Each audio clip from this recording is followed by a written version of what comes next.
पण येताना गंमत झाली, विमानाची हार्ड कॉपीज त्यांच्याकडे नव्हती. या विमानात चौकशी झाल्यानंतर त्यांना खाली उतरवण्यात आलं आणि ते म्हणाले, तुमचं बाकी जरी सगळं असलं तरी तुमच्याकडे हार्ड कॉपी नसल्या कारणानं तुम्हाला एक फॉर्म भरून द्यावा लागेल. म्हणून ते फॉर्म भरायला त्यांनी सुरुवात केली. तेवढ्यात विमानाच्या कर्मचाऱ्यांनी विचारलं, तुम्ही काय करता? त्यांनी सांगितलं, आय एम टीचर. राहू द्यात फॉर्म भरायचा. फॉर्म भरायचा राहू द्या. गुरुना कसं स्थान असतं समाजात याचं उदाहरण देतोय. तीच परिस्थिती पुन्हा भारतात आले. हार्ड कॉपी नाही म्हटल्यावर म्हणले फॉर्म भरा. लक्ष्मणराव म्हणतायत, आय एम टीचर म्हणूनच भरा म्हटलं. भारतामधली शिक्षकांची परिस्थिती आणि परदेशातली शिक्षकांची परिस्थिती कशी आहे पहा. कारण या शिक्षकांच्या हाती आपण आपलं भविष्य सोपवत असतो. लहान बाळ अगदी जरी शेजारणीच्या हातात जरी द्यायचं म्हटलं तरी आपल्याला चिंता वाटते. एक बाई नीट मानेला हात लाव बर का, अवटळेल बाळ. किती काळजी असते आईला. तेच बाळ ज्या वेळेला शिक्षकांच्या हाती आपण देतो त्यावेळेला आपल्याला चिंता वाटत नाही. हाना मारा ठोका याला पण सरळ काय. जुन्या काळामध्ये शिक्षक बर मास्तरांनी मारल्यावर पुन्हा घरी सांगायची सोय नव्हती. आणखी गुरुजींनी मारलं म्हटल्यावर भडव्या तूच काहीतरी आगाऊपणा केला असशील म्हणून आणखी 4 रट्टे खाण्यापेक्षा मास्तरांनी मारलेला मार मुकाट तोंडी खाणं एवढाच पर्याय होता. मात्र त्यावेळेचं शिक्षण असं होतं की त्या शिक्षणामध्ये एक वेगळेपण होते. स्वतःच्या पायावर उभं राहण्याची शक्ती होती, निर्माण होत होती. होला हो म्हणत नव्हतं ते शिक्षण. सत्य आणि असत्याची चाड त्या शिक्षणाला होती. होला हो म्हणणारं शिक्षण अलीकडच्या काळामध्ये निघालेलं आहे. एक म्हातारी माझी ज्या ज्या वेळेला गाठ पडेल त्यावेळेला म्हणायची, गुरुजी आता रिटायर झालाय, तुमचं मेडिकलचं दुकान नीट चालतं का? कशाचं मेडिकलचं दुकान? मी आपलं होला हो म्हटलं, हो हो आजी चालतं चांगलं बरं का, चालतं चांगलं चालतं. पुन्हा भेटली की म्हणायचं, गुरुजी आता रिटायर झाला, बरं झालं, कपड्याचं दुकान टाकलं तुम्ही, चांगलं चालतं का? हो हो चांगलं चालतं. तेव्हा पुन्हा 3ऱ्या वेळेला भेटली, गुरुजी किराणा मालाचं दुकान कसं काय तुमचं? अगदी उत्तम आहे. ती शेजारच्या बायकांना म्हटली, बघितलं का नाही, तुम्हाला मी आधीच सांगितलं होतं, ती काय बी म्हणाल त्याला होच म्हणते, असं ती आहे म्हटलं. आता काय करायचं नक्की? होला हो म्हणण्याची प्रवृत्ती आणि हिणकसपणा अलीकडच्या शिक्षणामध्ये आलेला आहे. एक वेकन्सी असली 1000 अर्ज येत आहे. मग 1000 वेकन्सी, क्षमस्व 1000 विद्यार्थी आले, 1 जागा आहे, किती भरल्या जाणार? एक. राहिलेले 999 ना नोकरी नाही. एक जण प्राणी संग्रहालयामध्ये क्लार्कची जागा आणि त्याची नेमणूक होतो. नेमणूक होण्यासाठी मुलाखतीला गेला. हजारोंची मुलाखत झाली आणि याची निवड झाली आणि अर्ज निवडीचं अपॉइंटमेंट लेटर देणार एवढ्यात तो प्राणी संग्रहालयाचा कर्मचारी आला आणि म्हणाला, अहो त्यांना नोकरी देऊ नका. का? काय झालं? अहो एका तासापूर्वीच काळ्या रंगाचा कुठला प्राणी असतो? बोला बोला. ठीक आहे, मगाशीच एका तासापूर्वी अस्वल मेले. आता अस्वल मेलं म्हटल्यावर आता प्राणी संग्रहालयामध्ये बघायचं काय आणि बघायला येणार कोण? त्यांना काय अपॉइंटमेंट लेटर देऊ नका. तसं ज्याची निवड झाली होती तो साहेबांच्या पायापाशी लागला आणि म्हणतो अश्रूंचा अभिषेक चरणावरती लावला. हो महाराज असं करू नका. मग तू मी सांगशील तसं करशील का? तुम्ही सांगशील ना मी त्याला पुढचं करतो पण मला नोकरी द्या. ठीक आहे म्हटले. एवी तेवी ते अस्वल मेलेलंच आहे. त्या पिंजऱ्यामध्ये अस्वलाचं ते परिधान करायचा पोशाख आणि दिवसभर बसायचं मान्य आहे का? काय अमान्य असायचं कारणच नाही. पोशाख चढवून ते अस्वल एका बराकीमध्ये बसायचं. कॉलेजची पोरं पोरी शाळेतली मुलं सहलीला आली की त्यांनी चेष्टा करेल तसं ते अस्वल नाचायचं. एकदा कॉलेजची पोरं आली त्यांनी हुर्र केलं. इतकी चेष्टा केली त्या अस्वलाची, अस्वल सुद्धा उड्या मारायला लागलं. इतकी उंच उडी मारली ते जाऊन पडलं पलीकडे वाघाच्या पिंजऱ्यात. अस्वलानं बघितलं आता आपलं संपलं. वाघाच्या पिंजऱ्यात पडलो. ते आरडायला ओरडायला लागलं. तसा वाघ उठला आणि हळूच म्हणाला बोंबलू नकोस, मी सुद्धा तुझ्यासारखाच आहे. मी MSc आहे आणि तू BSc आहे. एवढाच फरक. अजिबात भानगडीत पडू नको. रडायच्या नाहीतर तुझी नोकरी गेली आणि माझी नोकरी. अशी अवस्था. इतकं या शिक्षणाचं अवस्था दर्जा खालावलेला. होला हो म्हणण्याची प्रवृत्ती निर्माण झालेली आहे. ते शिक्षण स्वाभिमान काय शिकवणार? परवा एका लहान मुलाच्या वर्गामध्ये मधल्या सुट्टीमध्ये सर्वांनी डबे उघडले. गुरुजी बघत होते सर्वांनी डब्यामध्ये काय काय आणले. खादाड गुरुजी होता बरं का. एकानं पुरणपोळी आणली होती. पुरणपोळी आणली म्हटल्यावर ते म्हटले बाळ्या तुझी पुरणपोळी मला देतोस का? खा ना गुरुजी, त्यात काय एवढं. नको पण तू सगळ्यासनी सांगशील गुरुजींनी माझी पुरणपोळी खाल्ली म्हणून. नाही सांगणार, अजिबात सांगणार नाही. बघा खरंच सांगणार नाहीस ना? नाही सांगणार. मग काय सांगशील? कुत्र्यानं खाल्ली म्हणून सांगेन मला.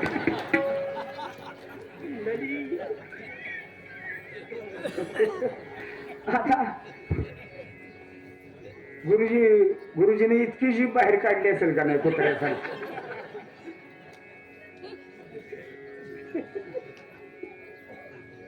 खरोखरच अलीकडच्या काळामध्ये काही शिक्षण अशी जबरदस्त आहेत. मध्यंतरी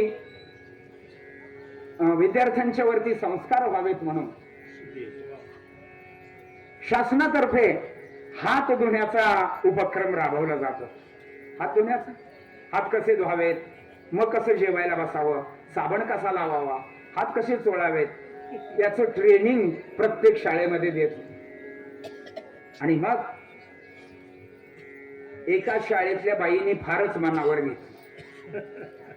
वरून आलेलं सगळे शिक्षक मनावर घेतात असं नाही, पण एका बाईने फार मनावर घेतलं आणि त्यांच्या वर्गातल्या विद्यार्थ्यांना त्या बरोबर मधल्या सुट्टीत स्वतः बादली आणून त्यांनी सांगितल्याप्रमाणे ट्रेनिंग प्रमाणे हात धुवायला लावायचे. एक कार्ट त्याच्यातलं असं होतं, हात धुवायचं आणि बाईंच्या पदराला हात पुसायचा. रोज बाई ओरडायची, गाढवा तुला अक्कल नाही का? तुझा नॅपकिन तुला ठेवता येत नाही का? पण रोजचा त्याचा तो पाडा काही चुके ना. त्यांनी हेडमास्टरना सांगितलं, हो सर बघा ना हा मुलगा असा असा करतोय.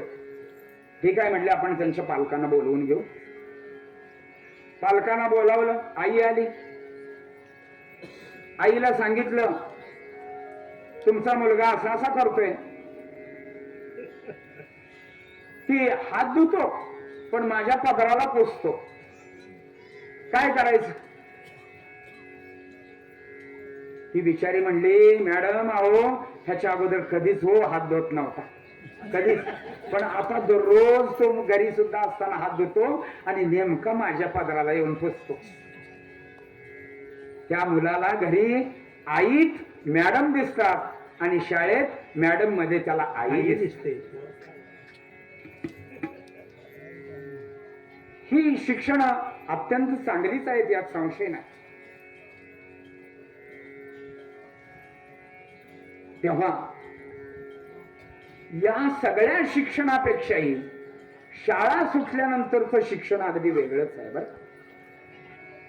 ती म्हणजे गुरूंची शाळा. ही गुरूंची शाळा चार भिंतीच्या आत नसते. गुरूंच्या शाळेमध्ये फळा नसतो. गुरूंच्या शाळेमध्ये बैठक नसते. गुरु जिथं बसतील तिथे शाळा सुरू होते आणि ते बोलतील तो त्यांचा अनुभव असतो. तुम्हाला जीवनामध्ये काय हवंय नक्की हे गुरुना बरोबर ओळखतं, तेवढंच ते तुम्हाला सांगतात. तू असाच कर, तू एवढं कर, तू राम नाम घे, तू कृष्ण नाम घे, तू नामच घेऊ नकोस, तू कामच कर. ही गुरूंची शाळा. आणि गुरूंनी सांगितल्याप्रमाणे आचरण करणं हीच खरी गुरुसेवा. हीच खरी गुरुसेवा.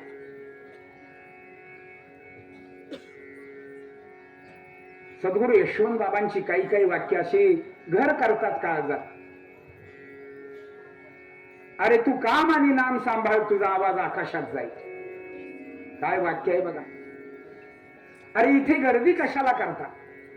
इथे चंद्रभागा आहे का पांडुरंग आहे का वाळवंट आहे? तो सिद्धेश्वर केवढा आहे आणि मी कुठल्या झाडाचा पाला आणि कुठे उडून गेला, माझ्या कशाला पाया पडता? अवघ सगळं परी वेडवी या माझी दडे. सगळं ज्ञान झाकून ठेवायचे. नाही स्नान नाही संध्या, अंगावरती धारण चिंध्या, योग्यांची माऊली गमाय माझी, यशवंत माऊली. हे ध्यान अवघ त्यांनी, ज्ञान अवघ त्यांनी लपवून ठेवलं. परिणामतः काही जण निघून गेले, त्यांना तेच हवं असतं. त्यांना मोठेपणाची मुळीच हौस नसते. किती वाजले?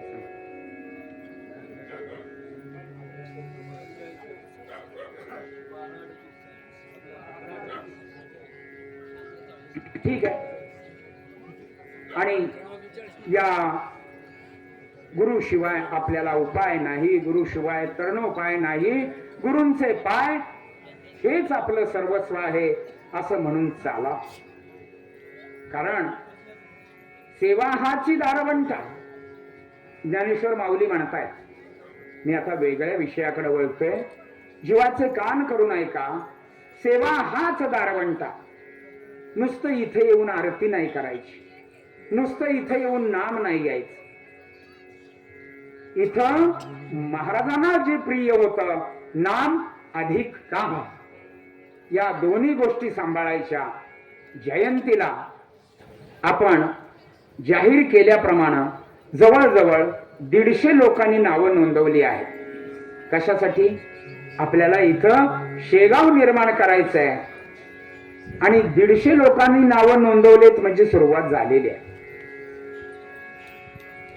नदीचा उगम 4 थेंबांनीच होतो, पण सागराला ज्या वेळेला ती नदी मिळते त्यावेळेला सागर कुठला आणि नदी कुठली हे कळून येत नाही. हळूहळू आपण सुरुवात करायची आहे. त्यामध्ये माझी घागर ओतून आपण रिकाम व्हायचंय. ऑफिसमध्ये आजही जाताना नैमित्तिक सेवा ज्यांना हव्या आहेत, आपल्या आवडीची सेवा तिथे लिहायची आहे. मला स्वच्छ लोटता येतं, लोटणे झाडणे लिहू शकतो. मला सुंदर रांगोळी काढता येते, छान रांगोळी पुढे म्हणा. मी जेवण वाढू शकते, महाप्रसाद वाढू शकते. मी जळण फोडू शकतो, मी पहारा देऊ शकतो, मी झाडलोट करू शकतो. जे जे प्रांत आहेत सेवेचे ते प्रांत आपल्याला सुरू करायचे आहेत आणि त्याप्रमाणे आपल्याला पावलं उचलायचे. परवा कालच आपलं पारायण संपलं यशवंत महात्म्याचं. एक बिचारी आली आणि म्हटली, गुरुजी तुम्ही नावं घेतलीत खरी, पण सेवा केव्हापासून सुरू होणार आहे? म्हटलं कमीत कमी 500 तरी नावं नोंदवली जावीत. त्यावेळेला सेवा नक्की सुरू होईल. आणि 500 मध्ये कुठल्या वाराला कुणी काय सेवा करायची त्याचं वेळापत्रक तयार केलं जाईल. त्याप्रमाणे तुम्हाला सेवा दिली जाईल. तरीही ती पुढे म्हणाली, गुरुजी तुम्ही केव्हाही बोलवा, मी आणि माझ्या 15 मैत्रिणी सेवेसाठी मी इथं उपलब्ध करू शकतो. त्या स्त्रीचं नाव आहे लता देशमुख. सध्या वडोदला राहत आहेत. आल्यात का त्या इथं? मुद्दाम मी विचारणा करतोय, आल्यात का त्या? ठीक आहे. खरोखरच कौतुकास्पद ही बाब आहे. आणि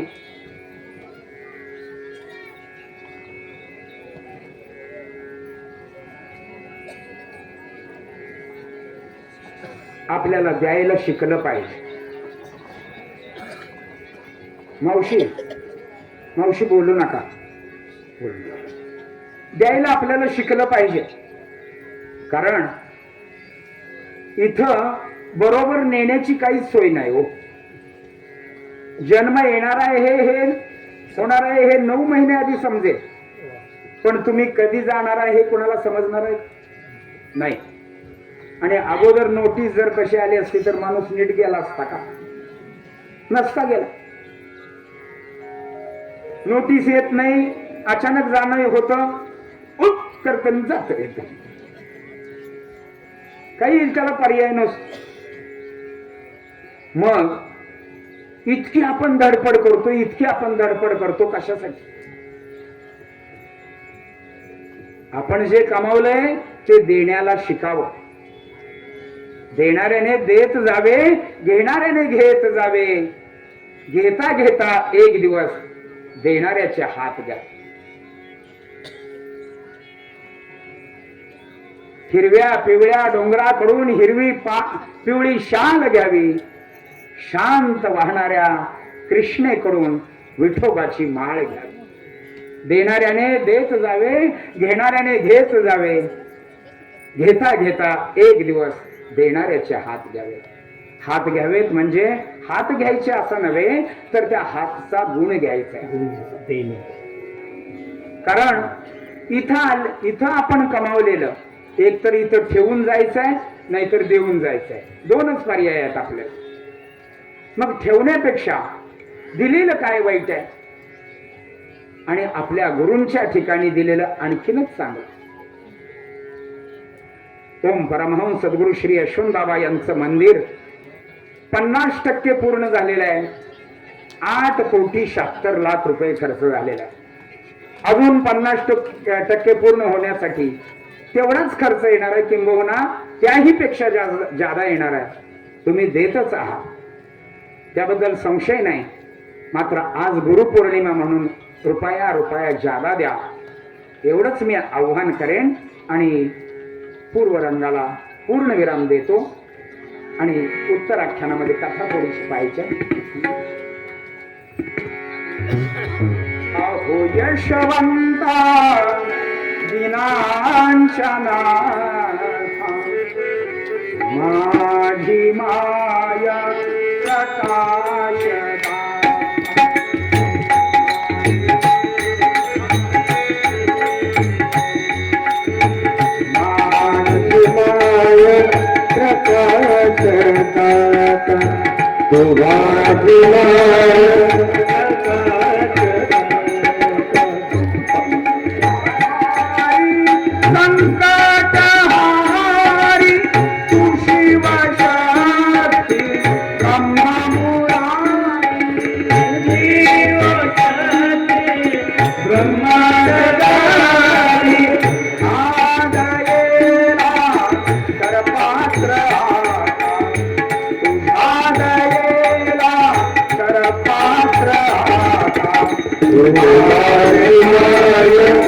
प्रकाश